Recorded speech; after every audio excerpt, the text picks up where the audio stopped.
but had no spiritual background to say, and having been raised for a number of years in a Catholic boarding school didn't give me a foundation to believe in God at all, so I wasn't even interested in that subject. So basically, it's one of those experiences in which you don't know what's coming. You don't even have any hope. I had no hope at all.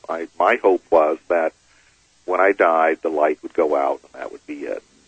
And boy, was I surprised when the light came on. So instead of going out, it came on. It came on, yeah.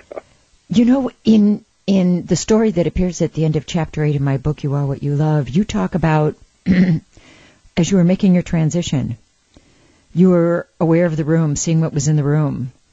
And then that awareness expanded to the house and around the house and what was under the house. And we're not talking about human perspective or human vision anymore, are we?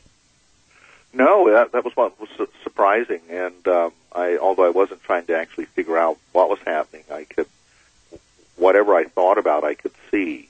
And I could see into my caretaker's room. I could see what was happening with the neighbors next door, and those kind of things, which was kind of surprising. But I was still in sort of a panicking mode at that time because I suddenly found myself outside of my body, looking at my body, which was very vivid, as vivid as being in life at this moment.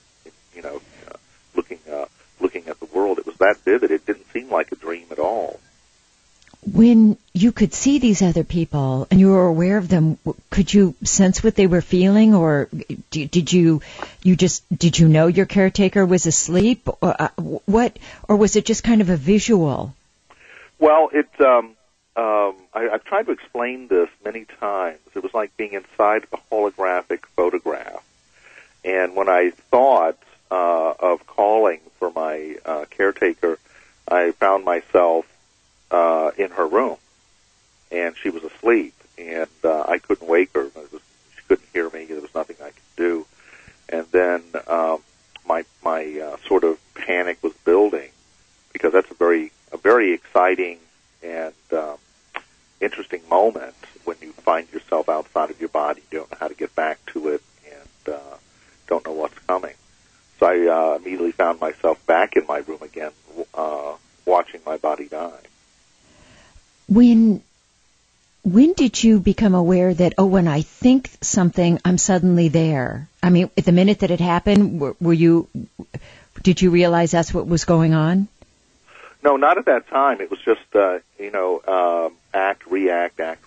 I didn't figure out things till much later. Is transitioning out of your body painful? Wasn't for me. I just suddenly found myself outside of my body, looking at my body, going, this is very strange. I don't think the actual moment of death is painful in that way at all. There may be some fear you take with you. There may be some regret, things like that. But the moment itself there's no pain at all, I don't believe. We actually have Marcus from Germany on hold that would like to talk with you, sweetheart. So why don't we bring Marcus on? Great. Marcus, are you there, darling? Marcus, can you hear us, darling? Hello? Marcus, are you there?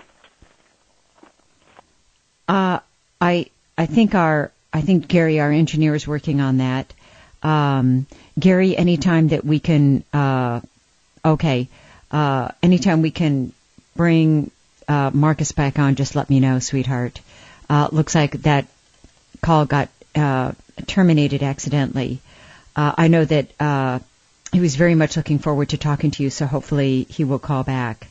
There's another question that came back here, and I know that this is very much preempting the bulk of our story, but a question came up in the chat room which takes us from 0 to 100, but perhaps there might be, while we're waiting for Marcus to try and give us a call back, there might be a thumbnail sketch or perspective on this question. Rose in the chat room said, did you feel that you got the bum's rush to get back into your body once you had left?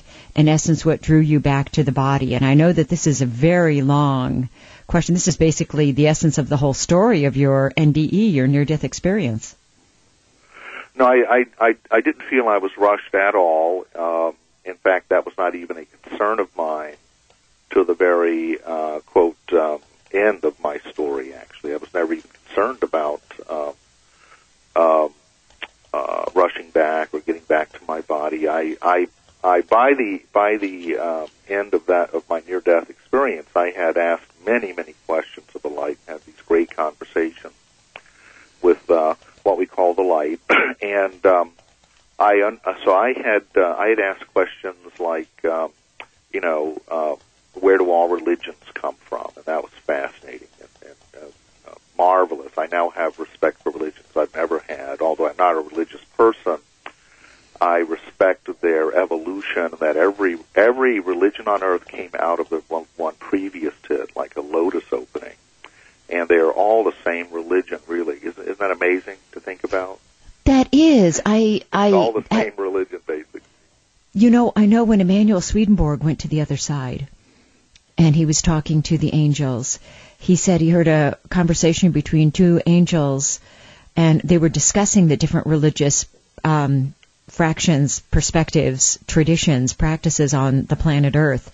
And one of the angels said to another, it's too bad that they don't get along and harmonize more, that they don't realize that they're all jewels in the king's treasure chest, and there's no reason for the emeralds to be jealous of the diamonds, or the diamonds to not get along with the rubies. Very much so. It's, one of the things I did learn is that, human beings are very interesting in that we are the sum total of everything that's ever been in the universe so far and on this planet. We are the sum total of that. I mean, we come from the very stardust of the most ancient stars that have ever existed. That's what literally makes our physical bodies.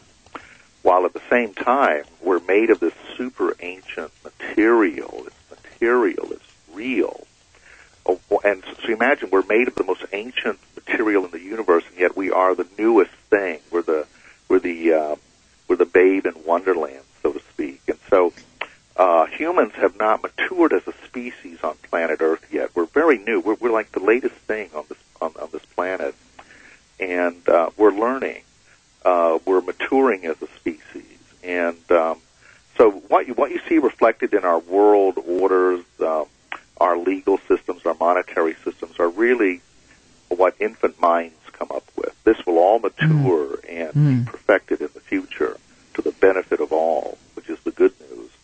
But we're learning an awful lot, and we're learning it faster and faster as each generation comes in now, because one of the greatest things I learned on the other side was to look at things from what's called, what we now call the Gaia perspective, G-A-I-A. And that's looking at the world and the universe as something very natural, not supernatural. And so the natural is absolutely marvelous. It seems metaphysical to us. It seems supernatural aspects of it. But the entire, everything from the densest energy to the most subtle energies, what we may call spirits, angels, and all that, are all actually very natural. And there's very good reasons why these things exist and what they're made of, in fact. And so we exhibit, there's more wisdom in our heart cells than there is in our brain cells right now. Our heart cells are infinitely more ancient in evolution than our brain cells. And so if you look at the human immune system, if you look at the autonomic nervous system, if you look at even how we walk, there's such wisdom to that system, that natural system, and compare it to the systems the infant mind has come up with, like the legal system. Compare the two for wisdom. You see what I mean? And what's interesting about biology is that biology is sacred. That's one thing I learned on the other side that I've never forgotten, that biology is sacred, just as other things we may consider sacred. And in this sacred biology, your biology doesn't know how to lie. It only knows the truth. Your ears may not hear the truth. Your eyes may not see the truth. Your brain may be fooled. But your biology is absolutely right on. and is always paying attention. And so as we come full circle and mature, we begin to interface in the full triune being that we are. You know, we are physical, we are what you might call a spiritual being, and we are also what you might call an intellect.